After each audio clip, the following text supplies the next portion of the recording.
Good afternoon Hindi medium के student. आज हम हिंदी में पाठ के भक्ति के पद पढ़ेंगे। अब भक्ति के पद पढ़ने से पहले हम ये जानेंगे कि भक्ति के पद होते क्या हैं। पद यानी कविता और भक्ति यानी ईश्वर की भक्ति आराधना से प्रेरित जो पद लिखे जाते हैं, जो कविताएं, जो भाव लिखे जाते हैं, वो भक्ति के पद के अंतर्गत आते हैं। इसमें प्रभु के प्रति असम्य प्रेम, समर्पण की भावना देखने को मिलती है।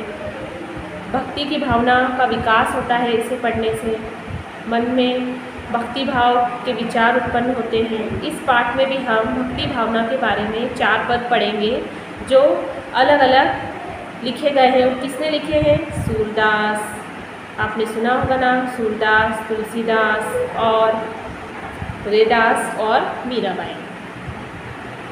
सुर के पद में प्रभु के प्रति अनन्य और अटूट प्रेम का वर्णन है। वे तो प्रभु के सामीप्य में ही सच्चा सुख पाते हैं। सूरदास का कहना है कि मेरे तो अंतर्मुख में प्रभु समाये हैं और मैं जब इनकी उपासना करता हूँ, इनकी भक्ति करता हूँ, तो मेरे अंतर्मन को शांति मिलती है। जो सूरदास थे वो भगवान श्री कृष्ण के परम भक्त थे, इसलिए वे हमेशा अपने मन में श्री कृष्ण के बारे में ही सोचते रहते थे। तुलसी भी ईश्वर के अनन्य आराधक हैं और जो तुलसीदास थे वो भी भक्ति भाव से प्रेरित थे। और जो तुलसीदास जी थे वो श्री राम के अनन्य भक्त थे। इनके पदों में हम श्री राम के बारे में बहुत कुछ पढ़ते हैं और सुनते हैं जब हम इनके पदों में पढ़ते हैं। वे प्रभु के चरणों में ही अपना अनुराग चाहते हैं। रैदास की भक्ति में वही अनन्यता है। वो प्रभु के साथ एकाकार होना चाहते हैं, वो किसी एक प्रभु में बनकर नहीं रहना चाहते। मीराबाई जो कृष्ण की अनन्य भक्त थी, वे भी प्रभु प्रेम में समर्पण भाव लिए हुए हैं। वे ईश्वर के प्रति पूर्णता से समर्पित है और अपने भावों को अपने पदों के माध्यम से, अपने कविताओं के माध्यम से, रचनाओं के माध्यम से वो बताती हैं। इन सभी पदों के बारे में, जब हम 4 पदों के बारे में पढ़ते हैं, तो भक्ति भावना, ईश्वर की शरण में जाने का दृढ़ संकल्प, विनय, एक निष्ठा, प्रेम और समर्पण का भाव हमें सचित्र दिखाई देता है। ऐसा लगता है कि हम उस काल में, उस युग में चले गए जब हम इनके पदों को, इनकी रचनाओं को पढ़ते हैं। सबसे पहले हम पढ़ेंगे सूरदास के बारे में।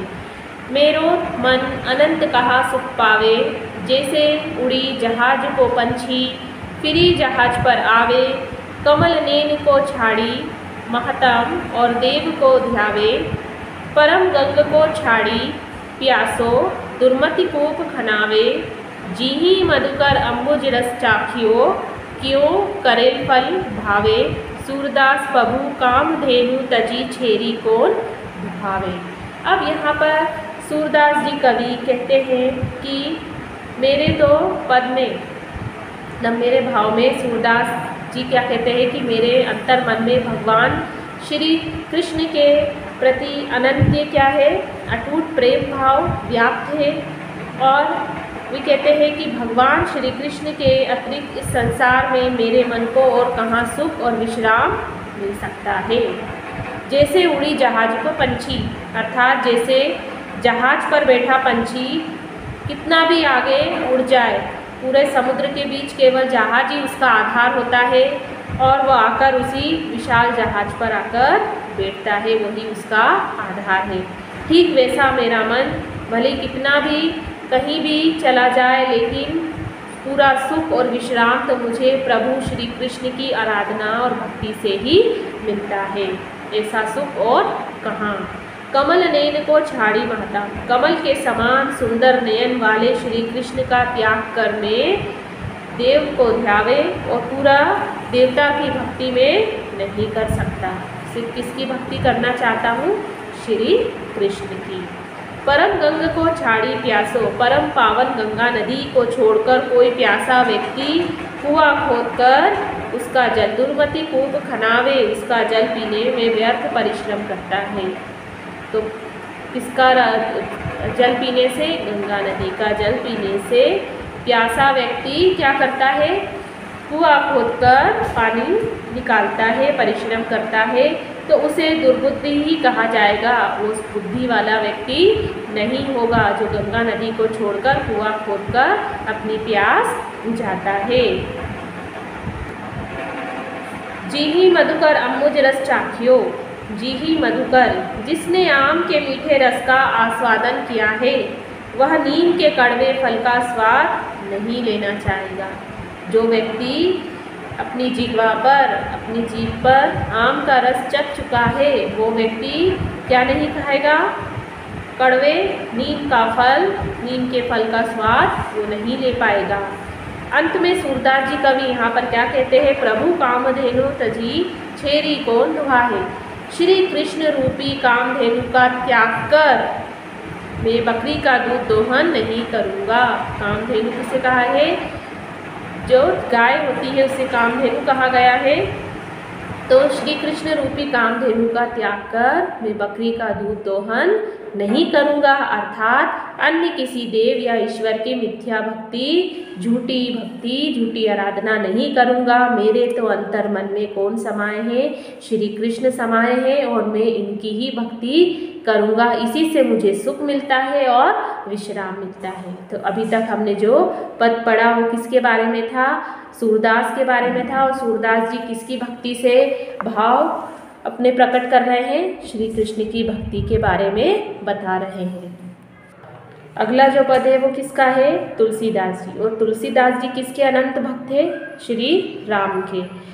जाऊं कहा तजी चरण तिहारे, काको नाम पतित पावन, जग के ही अति दीन प्यारे, कौन देव बराए बिरद हित, हटी हटी अधम उधारे, खग मृग व्याभ पषाण विपट, जड़ जवन कवन सुर तारे, देव दनुज मुनि नाग मनुज सब माया बिबस विचारे, तिनके हाथ दास तुलसी प्रभु कहाँ अपन को हारे। तो यहाँ पर तुलसीदास जी कवि किसके बारे में आराधना करते हुए कहते हैं? श्री राम के बारे में बताते हैं कि उनके प्रति उनकी अनंत भक्ति और श्रद्धा भाव है। वे कहते हैं कि हे प्रभु जाऊं कहाँ तजी चरण तिहारे, मतलब मैं आपके पावन चरणों को छोड़कर मैं और किस देवता की शरण में जाऊं। काको नाम पतित पावन, अर्थात मैं आपकी भक्ति को छोड़कर किसी और की भक्ति नहीं करना चाहता। आपके अतिरिक्त मुझे कोई अन्य पतितोद्धारक उद्धारक नहीं दिखाई देता। के जग के ही अति दीन प्यारे, मैंने तो किसी का नाम तक नहीं सुना और जो पतितों नीचों का भी उद्धार करने वाला हो। कौन देव बराए बिरद हित, और आप ही वह है जिन्होंने अपने भक्त की नहीं बल्कि पशु पक्षी शिकारी पत्थर की अहिल्या वृक्ष जड़ पदार्थ और देवताओं का भी उद्धार कर दिया है। अब यहाँ पर पक्षी और पशु इन सब का उद्धार किसके द्वारा हुआ है? श्री राम के द्वारा हुआ है। देवता देव दनुज मुनि नाग मनुज सब, यानी देवता राक्षस मुनि नाग देवता माया विबस विचारे मनुष्य आदि सभी संसारी माया और अज्ञान के अधीन होकर इस संसार में जो भी भटक रहे थे उन सब का उद्धार आपने किया है। मैं बार बार जन्म मरण कर रहे आपने इन सबका उद्धार किया है। और साथ ही ऐसे परम उद्धारक के हाथों तुलसीदास भी जा रहे हैं और अपना सब कुछ निछावर श्री राम के चरणों में करना चाहते हैं। और अंत में क्या कहते हैं कि हे प्रभु आपने मेरा भी उद्धार कर देना, आप कहीं अपना प्रण मत भूल जाना, मेरा उद्धार करना मत भूल जाना, अन्यथा आपकी हार ही होगी, बदनामी ही होगी। मैं तो केवल किसका भक्त हूँ? श्री राम का भक्त हूँ, जिन्होंने किसी एक मनुष्य का उद्धार नहीं किया बल्कि पशु पक्षी और शिकारी पत्थर की अहिल्या और वृक्ष जड़ पदार्थ आदि सभी देवताओं का उद्धार किया। ऐसे देवता को छोड़कर प्रभु को छोड़कर मैं किसी और की आराधना नहीं करना चाहता। तो आप मुझे याद रखना, आप मेरा उद्धार करना, अन्यथा आपकी हार होगी, बदनामी होगी। आप मुझ पर अपनी कृपा बना के, कृपा दृष्टि बना के रखना। तो ये 2 पद आपको यहाँ तक पढ़ना है। अगले 2 पद हम अगली वीडियो में पढ़ेंगे।